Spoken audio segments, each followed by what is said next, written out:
அனைவருக்கும் வணக்கம். குறிஞ்சியிலே குளித்தெழுந்து முல்லையிலே மலர் சூடி மருதத்திலே மருதாணி அரைத்து நெய்தலிலே கடலாடி பாலையையும் சோலையாக்கும் வளமிக்க என் தமிழ்த்தாய்க்கு என்னுடைய முதற்கண் வணக்கங்கள். தமிழ் தொண்டால் தரணியெங்கும் சிறப்புற்றிருக்கும் ஸ்ரீரங்கத்தின் தமிழ் அரங்கமாக திகழ்ந்து கொண்டிருக்கும் செண்பக தமிழரங்கின் நிறுவனர் பொறுப்பாளர் ஐயா அவர்களுக்கும் என்னுடைய மனமார்ந்த நன்றிகளோடு வணக்கத்தை தெரிவித்து கொண்டு இந்நிகழ்வின் வழியாக தமிழ் சான்றோர்கள் அனைவரையும் சந்திப்பதில் பெருமகிழ்ச்சி அடைகின்றேன். இன்றைக்கு நான் எடுத்துக்கொண்ட தலைப்பு ஒரு புதிய சிந்தனையை தோற்றுவிப்பதற்கான ஒரு முயற்சியாக கூட கொள்ளலாம். இன்றைய சூழலில் தலித்தியம், பெண்ணியம் என பல இயக்கங்கள் பரவலாக்கப்பட்டு வந்திருக்கும் சூழலில் மாற்றுத்திறனியம் என்பதும் முன்னெடுக்கப்பட்டு வந்து கொண்டு இருக்கிறது. அதை பற்றிய புரிதலும் சமூகத்தில் மெல்ல மெல்ல இழந்து கொண்டு இருக்கிறது என்பதை தான் சொல்ல வேண்டும்.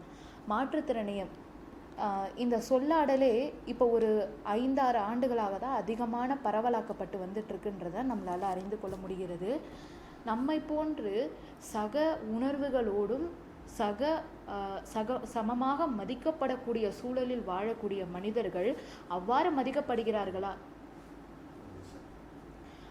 மதிக்கப்படுகிறார்களா என்பதை ஆராய்வதே இந்த மாற்றுத்திறனியத்தோட முக்கிய நோக்கமாக இருக்கு.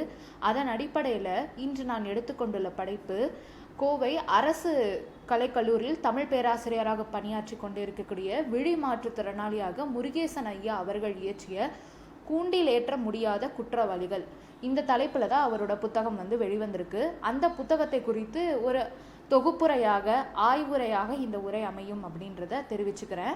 இந்த கட்டுரை மொத்தம் 15 இந்த புத்தகம் மொத்தம் 15 கட்டுரைகள் உடையதாக இருக்குது. மொத்தம் 239 பக்கங்கள் இருக்குது. இந்த புத்தகத்தோட கட்டுரைகளோட மொழி நடை ரொம்ப வன்மையாக இருக்குன்னே சொல்லலாம். ஏன்னா அதை படிக்கிறவங்கள சாட்டையில் அடிக்கிற அளவுக்கு எழுத்தாள பட்டை தீட்டி இருக்கிறார் ஆசிரியர். சொல்லுவாங்கல்ல, கத்தி முனையை விட பேனா முனை மிகவும் வலிமையானதுன்னு. அதை வரிக்கு வரி சொல்லுக்கு சொல் பயன்படுத்தி இருப்பதாக இந்த புத்தக வாசிப்பாளர்கள் உணர்ந்ததை கூறியிருக்கிறாங்க. அதன் அடிப்படையிலேயே இந்த கட்டுரைகளானது கட்டமைக்கப்பட்டு இருக்குன்னே நம்ம சொல்லலாம்.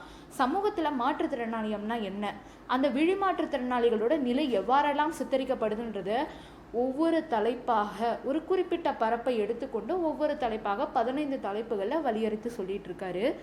பொதுவாக வெளிமாற்றுத்திறனாளிகளோட உலகம்ன்றது ஒரு தனி உலகம் அப்படின்னே சொல்லலாம்.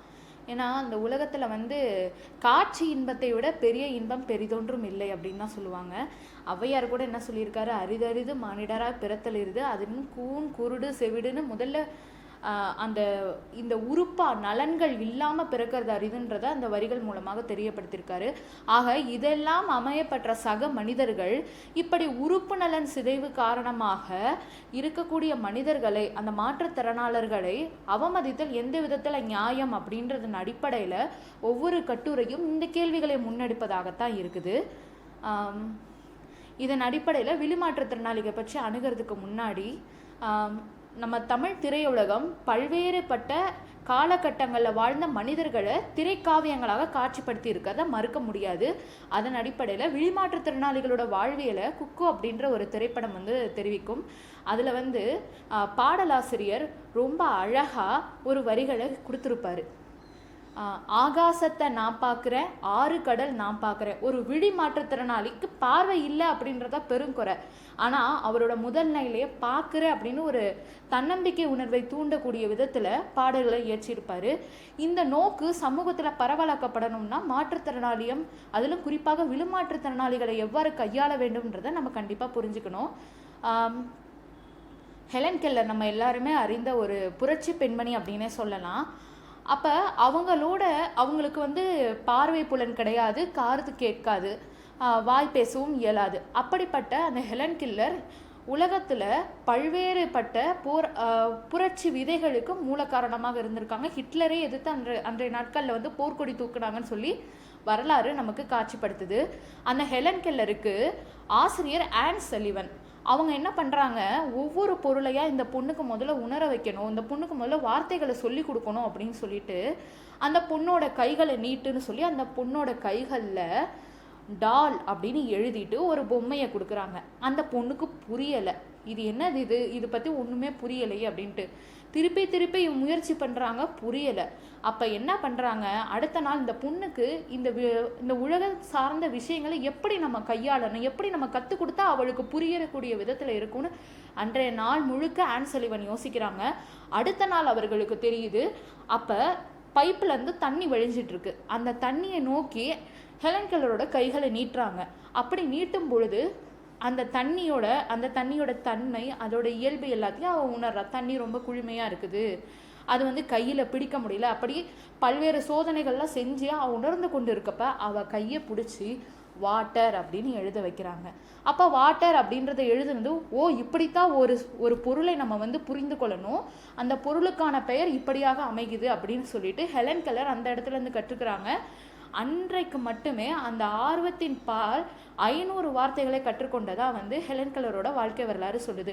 இப்படி விழிமாற்றுத்திறனாளிகளை அணுகணும்னா நம்ம சாதாரண கல்வி முறைகளாலேயோ சாதாரண நோக்கத்தினாலேயோ ஒரு சாதாரண நோக்குனாலேயோ நம்மளால் அணுக முடியாது. அவர்களோட உலகம் ரொம்ப தனியானது. அதன் அடிப்படையில் விழிமாற்றுத்திறனாளிகளை பற்றி ஆராய்வதாக இந்த கட்டுரை தொகுப்பு இருக்குது. தரவுகளோட சேகரிப்பாக, விழிமாற்றுத்திறனாளிகளின் அனுபவங்களின் தொகுப்பாக இது அமைந்திருக்கிறதா இந்த நூல் வந்து காணப்படுது.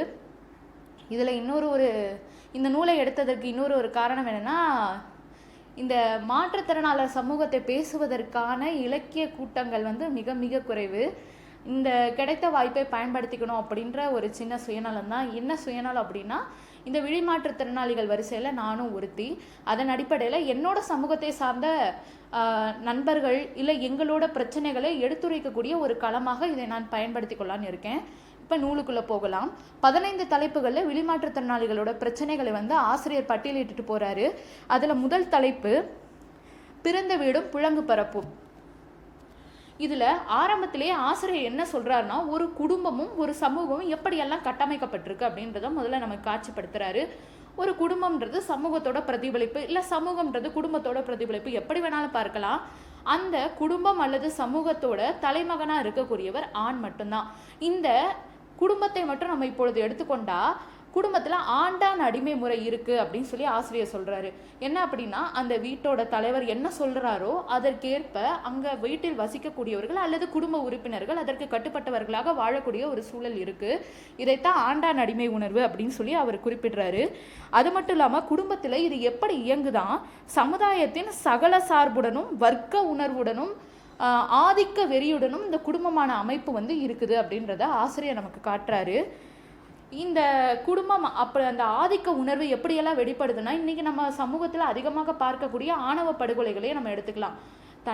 தன்னோட குருதியிலிருந்து பிறந்த மகள், தன்னுடைய உடலும் உயிருமாக இருக்கக்கூடிய மகள், தன்னோட வழித்தோன்றலான மகள், ஆனால் அவளோட திருமண வாழ்க்கையை அவளே வந்து முடிவு செய்யும் பொழுது அங்கே ஆணவ படுகொலைன்றது உருவாகுது. ஆக அவரோட கௌரவம் பாதிக்கப்படுவதாக ஒரு கற்பிதம் வந்து உருவாவதனால ஆணவ படுகொலைகள் தோற்றம் பெறுது. அப்படிப்பட்ட சமுதாயமாக இந்த இந்திய சமுதாயமானது திகழ்கிறது அப்படின்னு சொல்லி ஆசிரியர் குறிப்பிடுறாரு. இதை தாண்டி ஒரு அப்பாவையும் காட்சிப்படுத்துறாரு. என்னன்னா, மகளோட நல்வாழ்வையை பற்றி கவலை இல்லாமல் அந்த மகளுக்கு பிறக்கக்கூடிய வாரிசுகள் மூலமாக தான் தன்னோட குடும்ப கௌரவமானது உயருது அப்படின்றதன் நம்பிக்கையின் அடிப்படையில் தான் தன்னோட இளைய மகளையும் மூத்த மகளின் கணவனாகிய மாப்பிள்ளைக்கு மனம் முடித்து கொடுக்கக்கூடிய சமுதாயமாகவும் இந்த சமுதாயம் இருக்குது அப்படின்றதையும் அவர் குறிப்பிடுறாரு. அதை தொடர்ந்து பால்நிலை திரிந்தோர், திருநங்கையர்கள், திருநம்பியர்கள் அப்படின்னு நம்ம இன்னைக்கு சொல்லப்படக்கூடிய அந்த பால்நிலை திளைந்தோர்களோட நிலை எப்படி இருக்குது சமூகத்தில் அப்படின்னு பார்த்தோம்னா, அவர்களோட நிலை வந்து வீட்டிலிருந்து அடித்து விரட்டப்படக்கூடிய சூழலில் தான் பல பால்நிலை தெரிந்தோர்கள் காணப்படுறாங்கன்னு சொல்கிறாங்க. ஏன் இதில் பெண்களையும் பால்நிலை தெரிந்தோர்களையும் சொல்லுறாங்க அப்படின்னா, ஒவ்வொரு குடும்பம் அடிப்படையிலையும் பார்த்தோம்னா இவர்கள் இருவருமே ஒடுக்கப்பட்டவர்களாக இலக்கியங்கள் பல காலங்களாக காட்சிப்படுத்தி வந்துட்டு இருக்கு. அவர்களோட துயரங்கள், அவர்களோட கஷ்டங்கள் எல்லாமே வந்து இலக்கிய பெருவழியில் சொல்லப்பட்டுருக்கு. அந்த வரிசையின் அடிப்படையில் அடுத்ததாக மாற்றுத்திறனாளிகளை முன்வைக்கிறாரு. மாற்றுத்திறனாளிகள் பால்நிலை தெரிந்தவரை போல வீட்டை விட்டு துரத்தப்படுவதா இல்லை, ஏன்னா அவங்க வீட்டில் ஒரு உறுப்பினராகவே கருதப்படுவதில்லை. அவர்களுக்கான அந்த இருத்தல் அப்படின்றதையே உருவாக்குறதுக்கே அவங்க பெரும் போராட்டங்களை சந்திக்க வேண்டியதாக இருக்குது. ஒரு மாற்றுத்திறனாளி குழந்தை பிறந்தது அப்படின்னா, குழந்தை பிறந்ததை நினைத்து சந்தோஷப்படும் பெற்றோர்களுக்கு மத்தியில் அவர்களெல்லாம் விரல் விட்டு கூட எண்ணிடலாம். ஐயோ இவனை போயா நான் பெற்றுட்டேன், எந்த காலத்தில் நான் என்ன பாவம் செஞ்சேனே அப்படின்ற வசைமொழிகளோடு அந்த குழந்தைகள் பிறக்கின்றன. அந்த அழுகையிலேயே அந்த வசைமொழிகளும் அழுகை சத்தத்தையும் தாண்டி வசைமொழிகள் பெரிதும் உரைக்கின்றன அப்படின்றத ஆசிரியர் வந்து நமக்கு சொல்லிட்டு இருக்காரு. ஆக இதன் அடிப்படையிலேயே விழிமாற்றுத்திறனியத்தை பற்றி அவர் விவரித்து கொண்டே போயிட்டு இருக்காரு. இப்போ இவர்களோட புழங்கு பரப்பானது ரொம்ப சுருக்கப்படுது. அங்கே போகாத விழுந்துருவ, இங்கே போகாத விழுந்துருவ, ஒரு தொடு உணர்வு, அந்த அவர்களுக்கு ஆபத்தை உணரக்கூடிய அந்த உணர்வு எல்லாமே இருக்கும். அதாவது காட்சி புலன்றது மனப்பாய்ச்சலை என்றைக்குமே கட்டுப்படுத்தாது. அதன் அடிப்படையில் பார்க்கும் பொழுது அவர்களுக்கு ஆபத்தை வந்து அனுமானிக்கக்கூடிய திறனும் இருக்குது அப்படின்றத விழிமாற்றுத்திறனாளியாகி இந்த நூலின் ஆசிரியர் முருகேசன் ஐயா அவர்கள் குறிப்பிடுறாங்க. அதன் அடிப்படையில் அவர்களோட புலங்கு பரப்பானது, நிலப்பரப்பானது குறைக்கப்பட்டு அவர்கள் குழந்தைத்தனம் வந்து அவர்களிடமிருந்து பறிக்கப்படுகிறது. ஒரு ஓரத்திலே முடங்கி கிடந்தால் சகல குழந்தைகளோடு அவரால் எப்படி விளையாட முடியும் அப்படின்ற கேள்விகளோட இந்த கட்டுரை வந்து முடிக்கப்படுது. இரண்டாவது கட்டுரை குடும்ப உறவுகளும் சமூக தொடர்புகளும். இப்போ உறவினர்கள்லாம் வர்றாங்க, வந்து என் வீட்டில் 2 நாள் இரேன் அப்படின்னு கூட்டிகிட்டு போவாங்க. கூட்டிகிட்டு போயிட்டு அவங்க இது வீடு. இப்போ பொதுவாகவே நம்ம என்ன பண்ணுவோம், ஒரு முன்பெண் தெரியாத உறவினர் திடீர்னு அவங்க வீட்டுக்கு நம்ம போகக்கூடிய சூழலாக இருந்தால் வீடை வந்து சுற்றி பார்ப்போம் எப்படி இருக்குது என்னன்ட்டு. ஆனால் வெளிநாட்டு திறனாளிகளுக்கு அந்த விதமான வாய்ப்பு கூட கொடுக்கறதில்ல. காட்சி புலன் தானே இல்லை, விளக்கம் கொடுக்கலாமே, அதை கூட கொடுப்பதற்கு தயாராக உறவினர்கள் இல்லை. ஒரு ஓரமாக உட்கார வச்சிடுறாங்க. அதை தாண்டி அதை சாப்பிடு இதை சாப்பிடு அப்படின்னு கொடுக்குறாங்க. அந்த வீடோட அமைப்பை பற்றிய புரிதல் இல்லாததுனால அவர்கள் விரும்பி கொடுக்க பண்டங்கள் மேலே ஆசை இருந்தாலுமே ஐயோ அதை சாப்பிட்டா நான் கழிவறைக்கு என்ன பண்ணுவேனோ, இப்போ என்னோட சொந்த வீடாக இருந்ததுன்னா கழிவறை எப்படி இருக்கும், நான் எப்படி போகணுன்ற ஒரு அனுமானம் எனக்குள்ளே இருக்கும். அப்போ நான் என்னோட உறவினர் வீடுகளுக்கு போகும்போது நானே விழிமாற்றுத்திறனாலே நான் என் கழிவறை வசதிக்காக நான் என்ன பண்ணுவேன் அப்படின்றதன் அடிப்படையில் அந்த ஒரு சிக்கல் வந்து விழிமாற்றுத்திறனாளிகள் வந்து எதிர்கொள்கிறாங்க. இந்த சிக்கலை வந்து நானுமே எதிர்கொண்டிருக்கேன். ஊருக்கு திருவிழான்னு சொல்லிட்டு கூட்டிகிட்டு போவாங்க. 3 நாள் ஊரில் திருவிழா நடக்கும். அது ஒரு கிராமம். அங்கே வந்து யாரோட வீட்டிலையுமே வந்து கழிவறை வசதின்றது தனியாக இருக்காது. நம்ம வந்து காடு மேடுகளுக்கு தேடி தான் போகணும். பகல்லையும் கஷ்டம், நைட்டும் கஷ்டம். ஏன் அப்படின்னா பகலில் வந்து ஆண்கள் எங்கேயாவது இருக்காங்களான்றது நமக்கு தெரியாது. யாரையும் துணைக்கு கூட்டாலும் திருவிழா கொண்டாட்டங்களில் சீக்கிரம் யாரும் வரவும் மாட்டாங்க. இரவு நேரம்னா பாம்பு இருக்கா, பூச்சி இருக்கா, பள்ளி இருக்கா அப்படின்னு சொல்லி ஒரு பயத்தோடையே போகணும். அதுவும் கஷ்டம். பகல்லே ஆண்கள் இருக்காங்களான்னு தெரிய மாட்டேங்க, இரவுல எப்படி தெரிய போகுது? ஆக 3 நாட்கள் வந்து கழிவறை செல்லாமல் கூட உடலை பாதுகாத்து கொண்ட தருணங்கள் எல்லாமே எனக்கும் இருக்குது. அதை அடுத்து உறவினர்கள் வீட்டுகளுக்கு வா, திருவிழா வச்சுருக்கேன், நோம்பி வச்சுருக்கேன் வான்னு சொல்லி கூப்பிடுவாங்க. ஆனால் அங்கெல்லாம் கூட்டிகிட்டே போக மாட்டாங்க. வீட்டுக்குள்ளே நீர், நாங்கள் போய் திருவிழா பார்த்துட்டு வந்துடுறோம் அப்படின்னு சொல்லுவாங்க. ஏன் அப்படின்னா காட்சி இன்பம் தானா, செவி இன்பம் கிடையாதா? ஒரு பாடல் கச்சேரி நடக்குது, ஒரு இசை கச்சேரி நடக்குது, ஒரு கும்மி பாட்டு நடக்குது. இந்த மாதிரியான கலை நிகழ்ச்சிகளை கேட்கக்கூடிய இன்பமோ, அங்கு இருக்கக்கூடிய தின்பண்டங்களை வந்து சுவைக்கக்கூடிய இன்பமோ, ஒரு ராட்டனம் சுற்றுவதாகட்டும் இல்லை மற்ற விளையாட்டுகளாகட்டும் அதையெல்லாம் தொட்டு ஸ்பரிசிக்கக்கூடிய ஒரு வாய்ப்பு கூட விழிமாற்றுத்திறனாளிகளுக்கு கொடுக்கப்படுவதில்லை அப்படின்றத ஆசிரியர் வந்து குறிப்பிடுறாரு. அது மட்டும் இல்லாமல் மன உறவுக்கு வந்து உறவினர்கள் என்றைக்குமே தடை விதிக்கிறது. என்னன்னா இப்போ குழந்தைத்தனமான வயதில் இருக்கும்போது உறவினர் வீடுகளுக்கு எப்போது வேண்டாலும் போகலாம் வரலாம், அது அவங்களுக்கு பெரும் பாரமாக இருக்காது. ஆனால் அந்த 10 பருவ வயதை அடைந்து விட்டார்கள் என்றால் அவங்க வீட்டில் பொண்ணு இருந்தாலும் சரி மாப்பிள்ளைனா சரி, எங்கே நம்ம வந்து அதிகமாக வந்து இவர்களோட உறவாடிட்டு இருந்தோம்னா நம்ம பொண்ணையும் மாப்பிள்ளையும் கல்யாணம் பண்ணணும்னு சொல்லி கேட்டுருவாங்களோ அப்படின்னு சொல்லிட்டு ஆரம்பத்திலருந்தே வந்து அந்த பையனை மட்டம் தட்டுவதோ இல்லை அவன் மீது எரிந்து விடுவதோ இல்லை அவள் மீது வந்து தேவையில்லாத வம்புகளை வந்து கூறுவதுமாக அவர்களோட நிலையை வந்து மாற்றிக்கிறாங்க. உறவுகளில் வந்து இந்த உறவுன்றது ரொம்ப ரொம்ப சிக்கலான உறவாக இருக்குது. நிறைய பேர் முதிர்கன்னிகள் முதிர்காலைகளை பற்றி இன்றைக்கும் வந்து பேச்சு இருக்குது. 30 வயதுக்கு மேலே திருமணமாகாதவங்க, 40 வயதுக்கு மேலே திருமணமாகாதவங்களாம் இருக்காங்க. ஆனால் மாற்றுத்திறனாளிகளிலும் முதிர்கன்னிகளும் இருக்காங்க, முதிர்காலைகளும் இருக்காங்கன்றதை யாரும் இங்கு கவனத்தில் கொள்வதில்லை அப்படின்றதையும் ஆசிரியர் ரொம்ப ஆதங்கத்தோட குறிப்பிட்றாரு. அதை தொடர்ந்து சரி குடும்பத்தில் தான் எப்படின்னு பார்த்தோம்னா கற்கக்கூடிய பள்ளிகளில் முதல்ல இவங்களுக்கு பள்ளிகள் இருக்குன்றதே வந்து பெற்றோர்கள் பாதி பேருக்கு தெரியாதனால அந்த குறிப்பிட்ட எந்த வயதில் எந்த படிப்பை படிக்க வேண்டுமோ அதற்கான வாய்ப்பு அவர்களுக்கு கொடுக்கப்படுவதில்லை. 10-12 வயதுக்கு மேலே தான் அவர்கள் பள்ளிகளில் வந்து சேர்க்கப்படக்கூடிய சூழலும் வந்து நிலவிட்டுருக்கு அப்படின்றதையும் ஆசிரியர் வந்து குறிப்பிடுறாரு. ஆசிரியரே 12 வயதுக்கு மேலே தான் வந்து மாற்றுத்திறனாளிகளுக்கான பள்ளியில் வந்து அனுமதிக்கப்பட்டு படித்தார் அப்படின்றதையும் நம்மளால புரிஞ்சுக்க முடியுது.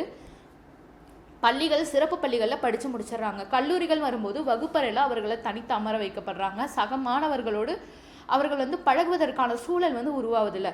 இந்த அனுபவமும் எனக்கும் இருக்குது. என்னோட இளங்கலை வகுப்பில் வந்து முதல் நாள் எனக்கு வந்து பார்வை திறன் வந்து ரொம்ப குறைவு அப்படின்றதுனால பள்ளிகள்லையுமே வந்து நான் சிறப்பு பள்ளியில் படிக்கல. பாதி பார்வை எனக்கு இருக்குது, முழுவதுமாக பார்வை இல்லாத தன்மை எனக்கு கிடையாதுன்றதுனால எல்லா சகல மாணவர்களோடும் பழகக்கூடிய பள்ளியில் தான் படித்தேன். அங்கேருந்தே நான் முதல் மேஜையில் தான் உட்காருவேன், முதல் நாற்காலி முதல் மேஜையில் தான் உட்காருவேன். அதன் அடிப்படையில் கல்லூரிக்கும் வந்துட்டேன். கல்லூரியில் வந்தால் என்னோட பெஞ்சில் நான் மட்டும்தான் உட்காந்துருக்கேன். ஒரு செமஸ்டர் ஃபுல்லாக என் பக்கத்தில் யாருமே உட்காரல, யாரும் பேசவும் மாட்டாங்க. அப்புறமே தான் நான் அந்த விஷயத்தை வந்து நானும் உங்களை மாதிரி தான் அப்படின்னு புரிய வைக்க நான் ரொம்ப பிரயத்தனப்பட்டேன். ஆனால் யாருமே என்கிட்ட மூஞ்சியை சுழிச்சோ இல்லை அந்த மாதிரிலாம் பண்ணலை. அவர்களுக்கு அதை பற்றி புரிதல். அதுக்கப்புறம் எந்த பெஞ்சில் எந்த செமஸ்டரில் எந்த பெஞ்சில் எப்போ நான் உட்காந்துருப்பேன் எனக்கும் தெரியாது, எங்கள் பேராசிரியருக்கும் தெரியாது. எங்கே எந்த பெஞ்சில் உட்காந்துருக்கா தேடுவோமா அப்படின்னு தான் வரும்போதே எங்கள் பேராசிரியர் சொல்லிகிட்டே வருவாங்க. இந்த புரிதலை உருவாக்கணும் அப்படின்றது வந்து ரொம்ப சிக்கலான ஒன்று. எல்லாருக்கும் இதற்கான சாத்தியக்கூறுகள் அமைவதில்லை அப்படின்றதையும் ஆசிரியர் வந்து குறிப்பிடுறாரு. அதை தொடர்ந்து கூட்டு நிகழ்வுகளில் பங்கேற்காமை, அவன்கிட்ட போய் என்னத்தை கருத்து கேட்க போகிறோம், அவனுக்கு என்ன தெரியும் அப்படின்னு சொல்லிட்டு ஒரு வகுப்பு சார்ந்த கூட்டு நிகழ்வாக வரட்டும், இல்லை அவர் ஆசிரியர் பதவி வகிக்கக்கூடியவராக இருந்தால் துறை சார்ந்த கூட்டு நிகழ்வுகளையும் சரி, வெளிமாற்றுத்திறனாளிகளோட கருத்துக்களுக்கு அவர்கள் வந்து முன்னுரிமை கொடுப்பதும் இல்லை. கருத்தை வந்து சொல்வதற்கு கூட அவர்கள் காது கொடுத்து கேட்கக்கூடிய நிலையிலே இல்லை. ஒரு விடயத்தை வந்து தெரியலைன்னு சொல்லிட்டு இதை பற்றி உங்களுக்கு தெரியுமா சார், உங்களுக்கு தெரியுமா மேடம்னு சொல்லி டிபார்ட்மெண்ட்டில் அந்த ஆசிரியர்களுக்கான அறையில் வந்து ஒரு கருத்து விவாதம் நடக்குதுன்னா அதில் வெளிமாற்றுத்திறனாளி ஒரு கருத்தை முன்னெடுத்தால் அதை காது கொடுத்து கேட்கக்கூட யாருக்கும் வந்து நேரமும் அவகாசமும் கிடையாது அப்படின்றதையும் ஆசிரியர் வந்து தன்னோட சுய அனுபவத்தின் மூலமாக நமக்கு குறிப்பிடுறாரு. அது மட்டும் இல்லாமல் ஒரு வேலையை செய்வதற்கான தகுதி அவர்களுக்கு இருப்பினும் அந்த தகுதி இருப்பதாக அவர்களை கருதுவதே இல்லை. இதை வந்து ஆசிரியர் தன்னோட சொந்த அனுபவத்தின் மூலமாக சொல்கிறாரு. நாட்டு நலப்பணி திட்டம் என்எஸ்எஸ் ஆஃபீஸர்களுக்கான ஒரு கூட்டம் வந்து நடக்குது. அந்த கூட்டத்துக்கு இந்த புத்தகத்தோட ஆசிரியர் வந்து நாட்டு நலப்பணி அலுவலராக இருக்கனால அவரு போயிருக்கிறாரு. அவர் போன உடனே அந்த கூட்டத்தை வந்து அந்த கூட்டத்தோட ஒருங்கிணைப்பாளர், ஐயா நீங்கள் இங்கே தப்பாக வந்துட்டீங்க போல, இங்கே வந்து நாட்டு நலப்பணி திட்ட அலுவலர்களுக்கான கூட்டம் நடக்குது, நீங்கள் இங்கேயே வந்தீங்க. நானும் நாட்டு நலப்பணி திட்ட அலுவலர் தான், அந்த கூட்டத்துக்காக தான் கலந்துக்கிட்டேனதுக்கு அவரால் நம்பவே முடியல. அவரோட ஐடி கார்டு எல்லாத்தையும் வந்து பரிசோதனை பண்ணிட்டு தான் கூட்டத்துக்குள்ளே அனுமதிச்சதா வந்து தன்னோட சுய அனுபவத்தை வேதனையோடு சொல்லிட்டு இருக்காரு. ஆக இப்படி தகுதி இருப்பினும் அதை குறித்த எந்த விதமான புரிதலும் வந்து இல்லை, அந்த தகுதி இருப்பதாக அவர்கள் கருதுவதும் இல்லை. இன்னொன்று, ஒருத்தர்கிட்ட நம்ம ஒரு வெளிமாற்றுத்திறனாளிகள் யாராவது ஒருவரிடம் வந்து பேசுகிறாங்க அப்படின்னா இவன் உதவி கேட்கறதுக்காக தான் பேசுவானோ அப்படின்ற ஒரு எண்ணம் இருக்குது. ரெண்டாவது, ஒரு சின்ன உதவி கேட்டால் டக்குன்னு அதை ஒரு ஃபார்ம் ஃபில்அப் பண்ணி கொடுங்க அப்படின்னு சொன்னால் அதை ஃபில்அப் பண்ணி தராமல் நான் அப்புறம் செய்கிறேன், எனக்கு இப்போ வேலை இருக்குது, அப்புறம் பார்த்துக்கலாம் அப்படின்னு சொல்லி தட்டி கழிக்கக்கூடிய சூழலும் வந்து இருக்குது அப்படின்றத சொல்கிறாங்க. அப்படி ஒருவேளை உதவி செஞ்சுட்டா நான் இல்லைன்னா அவனால் அந்த விஷயத்த பண்ணியிருக்க முடியுமா, நான் தான் எல்லாம் பண்ணேன் அப்படின்னு சொல்லி அவர்களோட கருணையிலேயே இந்த வெளிமாற்றுத்திறனாளிகள் வந்து ஜீவிதம் பண்ணுவதாக ஒரு மெத்தனப்போடு தான் செய்த உதவியை சொல்லி காட்டக்கூடிய சூழலும் வந்து இருக்குது அப்படின்றதையும் குறிப்பிடுறாரு. ஆக இப்படியாக இவர்களுக்கென்று உணர்வுகள் எதுவும் இல்லாதவர்களாக என்றும் எங்ககிட்ட நீங்கள் கையேந்திக்கிட்டே இருக்கணும், எங்களுக்கு தோணுனா நாங்கள் செய்வோம், எங்களுக்கு தோணலைன்னா நாங்கள் செய்ய மாட்டோம், அப்படி நீங்கள் நான் உனக்கு உதவி செஞ்சாலும் நான் சொல்கிற விஷயத்துக்கெல்லாம் நீ கட்டுப்படணும் அப்படின்ற ஒரு கட்டாயத்தை வந்து உருவாக்கக்கூடிய சமூக சூழல் தான் வெளிமாற்றுத்திறனாளிகள் எதிர்கொள்ளக்கூடிய நிலையில் இருக்காங்க அப்படின்றத நம்மளால் பார்க்க முடியுது. 3வது கட்டுரையாக மன உறவு சவால்களும் மதிப்புமிக்க இல்லறமும். இந்த மன உறவு சிக்கல்கள்ன்றத ஒரே ஒரு கட்டுரையில் மட்டும் சொல்லவே முடியாது. ஏன்னா ஒவ்வொருத்தரும் அவ்வளவு அனுபவங்களை வந்து அனுபவிச்சிருக்காங்க அப்படின்னே சொல்லலாம். பொதுவாக வந்து இதில் பெண்கள் வந்து பெரிதும் பாதிக்கப்பட்டு இருக்காங்க. என்ன அப்படின்னா, சகல பெண்கள் மாதிரியே இந்த வெளிமாற்றுத்திறனாளிகள் பெண்களுக்கும் உணர்வுகள் எல்லாமே ஒன்றா தானே இருக்கும். ஒரு பூ வைப்பதாகட்டும், ஒரு நல்ல ஆடை அணிவிப்பதாக இருக்கட்டும், எதுவாக இருந்தாலும் அவர்களுக்கென்று கட்டுப்பாடு அப்படின்றத இந்த சமூகம் தானாகவே நிர்ணயிக்குது. என்ன அப்படின்னா, அவங்கெல்லாம் வந்து என்ன இப்போ எதுக்கு இவ்வளோ இது பண்ணிட்டு போகிறா, எதுக்கு இவ்வளோ ஒப்பனை செய்துக்கிட்டு போகிறா, யாரை பார்க்க போகிறா அப்படின்ற கேள்வி சரளமாக வந்துடும். எல்லா பொண்ணுங்களையும் பார்த்து இதை கேட்டுற முடியுமா? ஆனால் வந்து இந்த எங்கள் சமுதாயத்தை பார்த்து கேட்கக்கூடிய இந்த சூழல் இருக்குது. அதனாலேயே மனதில் பல ஆசைகள் இருந்தாலும் அதை அடக்கி கொண்டு வாழக்கூடிய சூழல் வந்து வெளிமாற்றுத்திறனாளி ஆகிய பெண்களுக்கு வந்து அதிகமாகவே அதை எதிர்கொண்டுட்டு இருக்காங்க அப்படின்னு சொல்லலாம். அப்புறம் இவர்களை வந்து திருமணம் செய்து கொள்ளணும் அப்படின்னு யாராவது ஒருத்தர் முன் வந்தாங்கன்னா அவங்கள போய் நீங்கள் கல்யாணம் பண்ணிக்க போகிறீங்க, அவங்களுக்கால உங்களுக்கு என்ன சந்தோஷம் கிடைக்கும்? இப்போ ஒரு அது ஆண் மகனாக இருக்காங்க, விழிமாற்றத்தினாலே ஆணாக இருக்காங்கன்னா, அவன் நினச்ச இடத்துக்கு உன்னை கூட்டிகிட்டு போவானா? ஒரு சுற்றுலாவுக்கு கூட்டிகிட்டு போவானா? உனக்கு பிடித்தமான உடைகளை வாங்கி தருவானா? உனக்கான நகைகளை வாங்கி தருவானா? நீ உன் குழந்தைய வந்து அவனும் பொறுப்பெடுத்து பார்த்துக்குவானா? இந்த மாதிரி 1000 கேள்விகள். பெண்ணாக இருந்தால் அவள் வீட்டு வேலை செய்வாளா? அவள் சமையல் செய்வாளா? அவளுக்கு அடுத்து பிறக்கக்கூடிய சந்ததி அதே மாதிரி இருந்தால் இந்த தலைவலியெலாம் உனக்கு எதுக்கு அப்படின்னு தட்டி கழிக்கக்கூடிய சூழலும் வந்து இருக்குது அப்படின்றத சொல்லணும். அடுத்தது, இதுவே விழிமாற்றுத்திறனாளிகள் ஒரு அரசு பணியில் போகிறதுக்கு அவங்களுக்கு அரசாங்கம் வந்து 1% விழுக்காடை விழிச்சிருக்கனால அரசு பணிகளில் அவர்களால் நுழைய முடியுது. அப்படி இருக்கக்கூடிய சூழலில் இந்த பெற்றோர்களை என்ன பண்ணுறாங்க, அதாவது படிக்கிற காலம் பெற்றதிலிருந்து படிக்கக்கூடிய காலம் வரைக்கும் அவர்கள் விழிமாற்றுத்திறனாளிகள் வந்து ஒரு சுமையாக ஒரு வந்து பாரமாக வந்து பெற்றோர்கள் வந்து நினைக்கிறாங்க. ஆனால் அவங்க வேலைக்கு போனதுக்கப்புறம் கை நிறைய இவ்வளோ சம்பாதிக்கிறான். இப்போ அவர்களுக்கான ஆடம்பர தேவைகள் எதுவும் கிடையாது. வேணா பிடிச்சதை எப்பயாவது சாப்பிட போகிறாங்க. அவங்களுக்கு 3000 ரூபா கொடுத்து ட்ரெஸ் எடுத்தாலும் ஒன்று தான், 300 ரூபா கொடுத்து ட்ரெஸ் எடுத்தாலும் ஒன்று தான். அதை பற்றி எந்த விதமான ஆடம்பர சிந்தனையும் வந்து அவர்களுக்கு தோன்றுவது கிடையாது. அவர்களுக்கான செலவுகள் வந்து ரொம்பவும் கட்டுப்பட்ட சிறிய அளவிலானவை. அப்போ பெருவாரியான வருமானம் வந்து பெற்றோர்களை சேர்றதுனால இவனுக்கு ஏன் நம்ம கல்யாணம் பண்ணி வைக்கணும், இவளுக்கு ஏன் கல்யாணம் பண்ணி வைக்கணுன்ற போக்கும் அவங்களுக்கு பிற்காலத்தில் உருவாகக்கூடிய சூழலும் இருக்குது. அதனால் வருமான சுரண்டல்ன்றது பெரும்பான்மையாக இருக்குது. இதில் இன்னொன்று என்னென்னா, இந்த விழிமாற்றுத்திறனாளிகள் வந்து மூத்த பிள்ளையாக இருந்தாங்கன்னா அவருக்கு அடுத்து இருக்கக்கூடிய இளைய சகோதரருக்கோ இளைய சகோதரிக்கோ விரைவில் திருமணம் நடத்திடுறாங்க. இந்த விழிமாற்றுத்திறனாளியோட திருமணம் பற்றிய பேச்சை எழாத சூழலில் அதிகமான மன உளைச்சலுக்கும் இவர்கள் ஆளாவதாக ஒரு குறிப்பும் வந்து ஆசிரியர் வந்து தெரிவித்து கொண்டு போகிறாரு. அதை அடுத்து பாலியல் வெளி வந்து இவர்களுக்கு மிகவும் குறைந்ததாக இருக்குது. அதாவது பாலியல் உணர்வுகள், காதல் உணர்வுகள் எல்லாமே எல்லா மனிதருக்கும் ஏற்படக்கூடியதான். விழிமாற்றுத்திறனாளியாக இருந்தால் காதல் ஏற்படக்கூடாது அப்படின்ற ஒரு கட்டாயம் எதுவுமே கிடையாது இல்லையா? இந்த இதை வந்து என்னோட உடன் பயின்ற என்னோட சகோதரி, அதாவது சீனியர் அக்கா ஒருத்தவங்கள்ட்ட நான் பார்த்துருக்கேன். அவங்க விழிமாற்றுத்திறனாளி கிடையாது, ஆனால் மாற்றுத்திறனாளி. ஒரு 35 36 வயதுக்கு மேலே ஆயிடுச்சு. அப்போ அவங்களுக்கும் எவ்வளவோ ஆசை ஏக்கம் எல்லாம் இருக்கும் இல்லையா? அதை மடமாற்றம் செய்யறதுக்கு அவங்க எடுத்துக்கொண்ட பொருள் கண்ணன், கிருஷ்ணர். ஏன்னா அவர் என்ன பண்ணுவார், வேணான்னு சொல்லவும் மாட்டார், பதிலும் சொல்ல மாட்டார் இல்லையா? தன்னோட உணர்வுகள் எல்லாமே கிருஷ்ணனோடு ஒன்றிணைத்து வாழ்வதாக தனக்குத்தானே கற்பிதம் செய்து கொண்டு சுய இன்பம் அடையக்கூடிய ஒரு பரிதாபமான சூழல் தான் இருக்குது அப்படின்றதையும் இது இந்த அனுபவங்களை அவர் தொகுத்து கொடுத்துருக்க. இது நான் கண்ட அனுபவமாக குறிப்பிடுறேன்.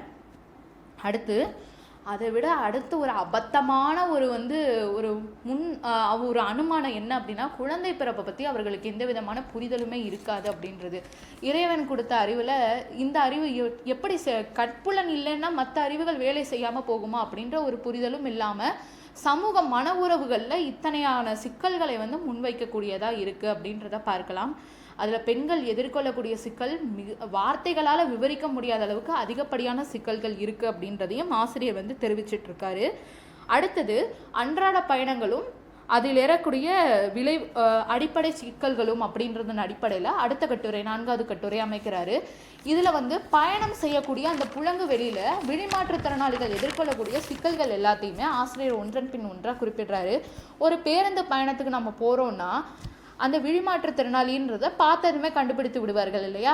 அப்போ நடத்தணும் என்ன பண்ணுவாங்க, ஐயோ நீ வேற வந்துட்டியா அப்படின்னு சுடுசொல் பேசுவாங்க. மற்றவங்களெல்லாம் எங்கே சார் போகணும், எங்கே மேடம் போகணும், எங்கெங்கே போகணும் அப்படின்னு மரியாதையாக சொல்கிறவங்க இவங்களை பார்க்கும்போது தாயா எங்கே போகணும் அப்படின்னு அந்த மரியாதை விழி கூட இல்லாத ஒரு சூழல் வந்து இருக்குது. அதாவது 5 அறிவு ஜீவன்கள் போல 6 அறிவு மனிதர்களையும் நடத்தப்படக்கூடிய அவலம் இருக்குது. ஏன்னா அவர்களுக்கான கமிஷன் கிடைக்கல, அந்த இலவச கட்டணத்தின் அடிப்படையில் இவங்க வந்து பயணச்சீட்டு இல்லாமல் பயணிக்கக்கூடிய சலுகை வந்து மாற்றுத்திறனாளிகள், முக்கியமாக விழிமாற்றுத்திறனாளிகளுக்கு இருக்கிறதுனால அந்த சலுகையின் காரணமாக தன்னுடைய கமிஷன் இல்லாமல் நட்டமாயிடுதுன்ற அந்த கோவத்தை நடத்துனர்கள் பல்வேறு விதங்களை காட்டுறாங்க. இதை ஆசிரியர் எதிர்கொண்டதுக்கப்புறம் எல்லா பேருந்து பயணங்கள்லையும் பயணச்சீட்டை எடுத்து தான் பயணம் பண்ணுறாரு. அப்படியும் அவர்களுக்கு இந்த மாற்றுத்திறனாளிகள் மீதான வெறுப்பு மாறவே இல்லை அப்படின்றத ஆசிரியர் தன்னோட சொந்த அனுபவங்கள் பலவற்றின் மூலமாக நிரல்படுத்தி சொல்லிக்கிட்டே இருக்கிறாரு. அதை தொடர்ந்து இப்போ மாற்றுத்திறனாளிகளுக்குன்னு சொல்லி தொடர் வண்டிகளில் வந்து ஒரு தனி பெட்டி அப்படின்றது இருக்குது. அந்த பெட்டியில் என்ன அப்படின்னா அதில் வந்து மாற்றுத்திறனாளிகள் மட்டும்தான் பயணிக்க முடியும். ஆனால் என்ன பண்ணுறாங்க, கூட்ட நெரிசலில் மாற்றுத்திறனாளி அல்லாத மக்களுமே அந்த பெட்டியை வந்து ஆக்கிரமித்து கொள்வதன் மூலமாக மாற்றுத்திறனாளிகளுக்கான அந்த சலுகை வந்து பறிக்கப்படுது, அவரோட பயணங்கள் வந்து தடைப்படுது. இது மாற்றுத்திறனாளிகளுக்கு பெரும் இடர்பாடாக இருக்குது, முக்கியமாக விழி மாற்றுத்திறனாளிகளுக்கு பெரும் இடர்பாடாக இருக்குது அப்படின்றத ஆசிரியர் வந்து குறிப்பிடுறாரு. அந்த பெட்டி எந்தெந்த நிறுத்தங்களில் போகும், எந்தெந்த வழித்தடங்களை பயன்படுத்தி போவாங்க அப்படின்றது வரைக்கும் விழிமாற்றுத்திறனாளிகளுக்கு பிரெயில் எழுத்து மூலமாகவே அந்த பெட்டியில் எழுதியிருப்பாங்க. இந்த ஆக்கிரமிப்பு இருக்கிறதுனால அவர்களால் பயணம் செய்ய முடியாத பொழுது மற்ற தொடர்வண்டி பெட்டிகளில் பயணப்படும் பொழுது அவர்கள் பெரிதும் வந்து சிரமத்துக்கு உள்ளாகிறாங்க அப்படின்றதையும் ஆசிரியர் நமக்கு குறிப்பிட்டிருக்காரு. இதெல்லாத்தையும் விட ஆயுள் காப்பீடு திட்டங்களில் இவர்களுக்கான அந்த காப்பீடு வந்து அனுமதிக்கப்படுவதில்லை. என்ன அப்படின்னா, இவங்க விழிமாற்றுத்திறனாளி, ரோட்டில் போனாலே வந்து தடுமாறி கீழே விழுந்துருவாங்க, வண்டி அடிச்சிடும். அப்போ வந்து இவங்களுக்கு வந்து விபத்துக்கு உள்ளாகிறதுக்கான வாய்ப்பு வந்து அதிகமாக இருக்கறனால இவங்களுக்கு வந்து நம்ம காப்பீடு கொடுக்கக்கூடாது அப்படின்னு சொல்லி அரசாங்கம் சட்டம் விதிக்கல. இந்த ஆயுள் காப்பீடு நிறுவனங்கள் சட்டம் விதித்தன் வாயிலாக அவர்களுக்கு எந்த விதமான காப்பீட்டு திட்டங்களும் வந்து அனுபவிப்பதற்கான வாய்ப்பு வந்து குறைந்து போவதை ஆசிரியர் வந்து குறிப்பிடுறாரு. அதை தொடர்ந்து ஆசிரியர் பணியும் ஆறறிவு அணுகுமுறையும் அப்படின்றதன் தலைப்பின் அடிப்படையில் ஆசிரியர் பணியில் இவர்கள் எதிர்கொள்ளக்கூடிய சிக்கல்கள், அதை வந்து இவர்கள் அந்த சிக்கலை வந்து தீர்ப்பதற்காக இவர்கள் தங்களோட அந்த பாடம் கற்பிக்கும் முறையை எப்படியெல்லாம் கட்டமைச்சிருக்காங்க அப்படின்றத ஆசிரியர் வந்து ரொம்ப தெளிவாகவே நமக்கு வந்து விளக்கி சொல்லியிருக்காரு. இப்போ ஒரு பள்ளியாக இருக்கட்டும், அவருக்கு வந்து ஒரு 10 ஆண்டுகள் 12 ஆண்டுகள் வந்து பணி செய்த அனுபவம் இருக்குது. ஆனால் அவர் விழிமாற்றுத்திறனாளின்றனால ஒரு 3-4 ஆண்டுகள்லேயே பணி செய்யக்கூடிய அந்த ஆசிரியரை இவரை விட பணி அனுபவம் குறைந்தவரை 10ஆம் வகுப்புக்கு பாடம் எடுங்கன்னு சொல்லிடுவாங்க. ஆனால் ஒரு விழிமாற்றுத்திறனாளியை அனுமதிக்க மாட்டாங்க. இதை எதிர்த்து ஆசிரியரோட நண்பர் வந்து போராடி அவர் வந்து 10ஆம் வகுப்பு மாணவர்களை வந்து சமூகவியல் பாடத்தில் வந்து 100% தேர்ச்சி அடைய வச்சு அந்த உண்மை சம்பவத்தையும் வந்து ஆசிரியர் வந்து எடுத்துக்காட்டாக சொல்லியிருக்கிறாரு. அதே மாதிரியே அவர்கள் ஆசிரியர் பணியில் வந்து மாணவர்களுக்காக பல்வேறு விதமான முறைகளை வந்து கையாண்டு ஆசிரியர் பணியை மேற்கொள்கிறாங்க அப்படின்றதையும் சொல்லியிருக்காங்க. ஒன்று மின்னணு கணினி மூலமாக நம்ம வந்து பாடங்களை வந்து காட்சிப்படுத்துறது, இசையோட பாடல்களை வந்து சொல்ல அடுத்தடுத்து மாணவர்களுக்கு வந்து கேள்வி கேட்பது, பாடம் நடத்தி கொண்டே இருக்கும்போது கேள்விகள் கேட்பது, கதையாக சொல்ல முயற்சி செய்வது, இப்படி பலவிதமான அணுகுமுறைகளை வந்து அவர்கள் ஆசிரியர் பணியில் மேற்கொண்டுட்டு இருக்காங்க. இப்போ ஒரு ஆசிரியர் பாடம் நடத்திட்டு இருக்காரு, அப்போ விழிமாற்றுத்திறனாளி ஆசிரியர் பாடம் நடத்திட்டு இருக்க சூழலில் அந்த பக்கமாக அந்த வராண்டாவில் நடந்து போகிற எல்லா ஆசிரியருக்கன்னோ எதேச்சையாவோ இல்லை பார்க்கணுன்ற கோணத்துலேயோ நேராக அவரோட வகுப்பையை பார்த்த உடனே ஒரு மாணவர் ஒரு வகுப்பை கவனிக்கலைனாலோ இல்லை இன்னொரு மாணவர்கிட்ட பேசிட்டு இருந்தாலும் அது பெரிய கொலை குற்றம் மாதிரி. இதுக்கு தான் இவங்களெல்லாம் வந்து வகுப்பு எடுக்கக்கூடாதுன்றது. மாணவர்கள் கவனிக்கிறாங்களா இல்லையான்னு கூட தெரியாத அளவுக்கு பாடம் நடத்துகிறாங்க, இவங்களெல்லாம் வச்சுக்கிட்டு அப்படின்னு வசைமொழி பாடிக்கொண்டு இருக்கக்கூடிய சூழலுமே இருக்குது. இதில் ஒரு உண்மை அனுபவத்தை ஆசிரியர் சொல்லியிருக்காரு. என்ன அப்படின்னா, சாலமன் அப்படின்ற ஆசிரியர் வந்து வகுப்பு எடுத்துகிட்டு இருக்காரு, 10ஆம் வகுப்பு வகுப்பு எடுத்துகிட்டு இருக்காரு. அப்போ அவரோட மாணவர் பக்கத்தில் இருக்க மாணவர்கிட்ட வந்து பேசிகிட்டு இருக்கிறத ஒரு அந்த பக்கமாக போன ஆசிரியர் வந்து பார்த்ததுமே அதை தலைமை ஆசிரியர்கிட்ட சொல்லி அந்த பையனோட அந்த பேசிகிட்டு இருந்த மாணவரோட பெற்றோரை வர சொல்லி கண்டித்து மன்னிப்பு கடிதம் கேட்டு வாங்கியிருக்காங்க. இது எதுவுமே பாடம் நடத்திய அந்த விழிமாற்றுத்திறனாளி ஆசிரியருக்கு அறிவிக்கப்படாமலேயே செய்யப்பட்டது. இது மாணவர் மீது எடுக்கப்பட்ட நடவடிக்கையா இல்லை ஆசிரியர் மீது எடுக்கப்பட்ட நடவடிக்கையான்றது இன்னும் புரிந்து கொள்ளப்படாத சூழலில் தான் இருக்குது. அப்படித்தான் சமூகம் இவர்களை பார்க்க தான் இருக்குது அப்படின்றத சொல்கிறாங்க. ஆக மாணவரோட திறன்களை வளர்க்கறதுக்கும் இவர்கள் வந்து பல்வேறு விதங்களில் பாடுபடுறாங்க. இப்போ ஒரு ஆசிரியர் என்ன பண்ணுவார், பொதுவாகவே மாணவர்களுக்கு இருக்கக்கூடிய தனித்திறன்களை கண்டறிவாங்க. இவர்களும் அதற்கு வந்து ஒத்துழைப்பு கொடுக்குறாங்க. இலக்கிய மன்றங்கள் இதெல்லாமே வந்து பள்ளிகளில் செயல்படுதுன்னா ஒவ்வொரு பாடத்துக்கும் ஒவ்வொரு மன்றம் இருக்கும். அதன் அடிப்படையில் விழிமாற்றுத்திறனாளிகள் நடத்தும் மன்றத்திற்கு பெரும்பாரியாக ஆசிரியர்கள் வந்து வருகை தருவதோ அவர்களுடைய மன்றங்களை ஆதரித்து அதற்கு வந்து மாணவர்களை ஊக்குவிப்பதோ கிடையாது அப்படின்றதையும் பல உண்மை சம்பவங்கள் மூலமாக குறிப்பிடுறாரு. அதை தொடர்ந்து பள்ளிகளில் ஒரு குறிப்பிட்ட பொறுப்புகளை அளிக்காமை.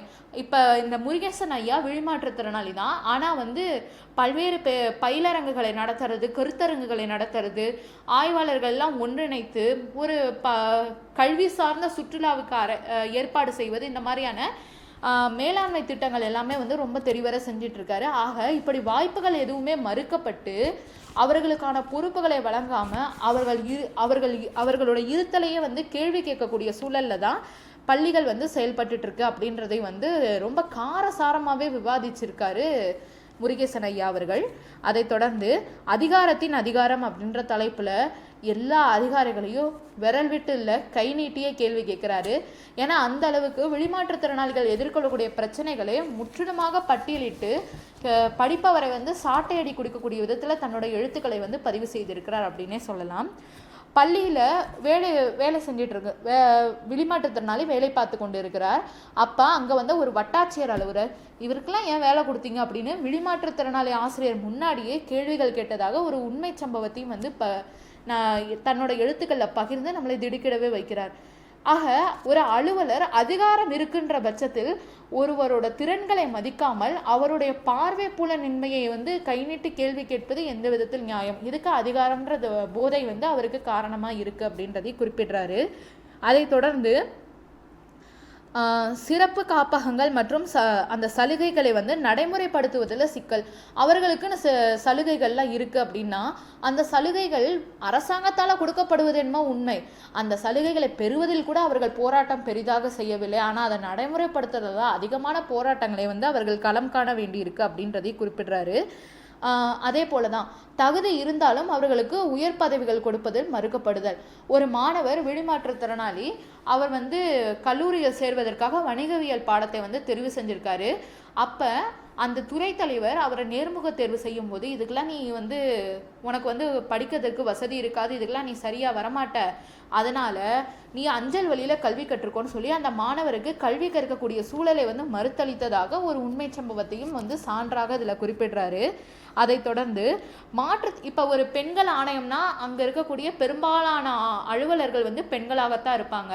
அதே மாதிரி ஒடுக்கப்பட்டோர் ஆணையம் இந்த மாதிரியான ஆணையங்கள்ல அந்தந்த துறை சார்ந்த அலுவலர்கள் இருக்கும்போது ஆசிரியர் பணி மட்டுமே அல்லாது மற்ற பணிகளாகிய இப்போ மாற்றுத்திறனாளிகளோட ஆணையத்தில் ஏன் ஒரு மாற்றுத்திறனாளி ஒரு அலுவலராக இருக்கக்கூடாது? ஏன் அதிகாரம் எங்கள் கைகளுக்கு வரக்கூடாது? அதை நாங்கள் செயல்படுத்தும் போது என்னோட வழியை தெரிந்த ஒருவர் எனக்கான சலுகையை விரைந்து செயல்படுத்துவாரே அப்படின்ற ஆதங்கத்தோடு அதை வந்து குறிப்பிட்டிருக்காரு. அதை தொடர்ந்து அஞ்சல் நிலையங்களில் சேமிப்பு பத்திரம் இதெல்லாம் வந்து கொடுக்கறதுக்கு மறுத்திருக்காங்க. அஞ்சல் நிலையங்களில் உங்களுக்கெல்லாம் வந்து வெளிமாற்றுத்திறனாளிக்கு சேமிப்பு பத்திரம் கொடுக்க மாட்டோம். இதையும் தாண்டி ஆசிரியர் வந்து சென்னை மாநில கல்லூரியில் பயின்றுட்டு இருக்கும்போது நூலகத்தில் போயிட்டு நூலகத்துக்கான உறுப்பினர் அட்டை கேட்டிருக்காங்க. உங்களுக்கு நீங்கள் எங்கே புக்கு படிக்க போகிறீங்க, உங்களுக்குன்னா நான் ஏன் உறுப்பினர் அட்டை கொடுக்கணும்? அது மட்டும் இல்லாமல் நீங்கள் புக்கை பத்திரமா வச்சுக்குவீங்களா அப்படின்னு சொல்லி பல்வேறு கேள்விகளை கேட்டு பெரிய வாக்குவாதம் பண்ணி நூலகங்களுக்கான உறுப்பினர் அட்டை வாங்குவதற்கும் ஆசிரியர் பெரிதும் போராடி இருக்கிறதா தன்னோட சொந்த அனுபவத்தை சொல்லியிருக்காரு. ஆக படிப்பதற்கு கூட புத்தகங்களை புரட்டுவதற்கு கூட தனக்கு அனுமதி மறுக்கப்பட்டதுனால தன்னோட இல்லத்திலேயே 4000க்கும் மேற்பட்ட நூல்களை வந்து சேமித்து வைத்து ஒரு நூலகமாக நடத்தி வந்துட்டு இருக்கதையும் ஆசிரியர் வந்து இங்கே குறிப்பிட்டு போயிட்டு இருக்காரு. அதை அடுத்து வன்மத்தை வந்து வெளிப்படுத்துவதாக இருக்கா. வெளிமாற்றுத்திறனாளிக்கும் மற்றவர்களுக்கும் நேரடியாக எந்த விதமான வன்மமும் இருக்க போகிறது கிடையாது. ஆனால் அவர்கள் தனக்கு சமமாக வந்து பணியில் அமர்ந்திருக்காங்களே, தனக்கு சமமான ஊதியத்தை பெறுறாங்களேன்ற வன்மம் வந்து இருப்பதன் காரணமாக இந்த வேலை செய்யக்கூடிய இடங்கள்ல அரசியல் வந்து சாமானிய மக்களிடத்திலே பலவாறாக விளையாடும். அப்போ இந்த வெளிமாற்றுத்திறனாளிகள் அந்த அரசியலை மேற்கொள்ளுதல் என்பது எவ்வளவு சவாலான விஷயம் அப்படின்றதையும் ஆசிரியர் வந்து இங்கே சுட்டிக்காட்டி சென்றிருக்கார். பார்வை அதிகாரம் வந்து பார்ப்பன அதிகாரத்தை விட வந்து ரொம்ப கொடுமையானது அப்படின்ற வரிகளோட இந்த கட்டுரை முடிவதாக இருக்கு. ஆக வெளிமாற்றுத்திறனாளிகள் எதிர்கொள்ளக்கூடிய சிக்கல்களை பல உண்மை சம்பவங்கள் மூலமா ஆசிரியர் இங்கே குறிப்பிட்டிருக்காரு. அது மட்டும் இல்லாம பெண்கள்ன்ற அடிப்படையில் அவர்களை நோக்கி கேட்கக்கூடிய குழந்தையை வந்து உங்களால ஒழுங்கா வளர்க்க முடியுமா அப்படின்ற கேள்விக்கு வெளிமாற்றுத்திறனாளி திருச்சியை சேர்ந்து தேவி அவர்களோட வாழ்க்கையை வந்து குறிப்பிட்டு சொல்லியிருக்காரு. தேவி வந்து குழந்தைகளை வந்து எப்படியெல்லாம் வளர்த்தார்கள் அப்படின்றத தன்னோட ஆய்வு கட்டுரை மூலமா ஆசிரியர் வந்து விளக்கி சொல்லியிருக்காரு. வீட்டு தலைவியாக இருக்கக்கூடிய தேவி 2 பெண் குழந்தைகளுக்கு தாயா இருக்காங்க.